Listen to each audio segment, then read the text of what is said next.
మా మ్యారేజే almost 12 years అవుతుందండి. బట్ నేనెప్పుడు కూడా ఈ బీరపొట్టు పచ్చడి అనేది చేయలేదు. ఈ మధ్య యూట్యూబ్‌లో చూసి చేయాలనే ఇంట్రెస్ట్ వచ్చి ఈ విధంగా బీరపొట్టు పచ్చడి అయితే చేసుకున్నాను. కానీ పచ్చడి అయితే చాలా రుచిగా వచ్చిందండి. ఇంత రుచిగా వస్తుందని తెలిస్తే ఎప్పుడో చేసేదాన్నేమో.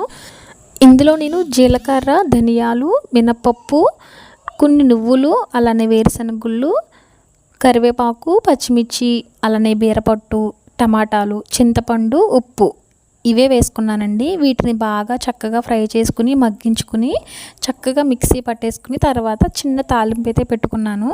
పచ్చడి అయితే మాత్రం చాలా అమోఘంగా ఉందండి. ఇంత టేస్టీగా ఉంటుందని తెలిస్తే ఎప్పుడో చేసుకునేదాన్నేమో.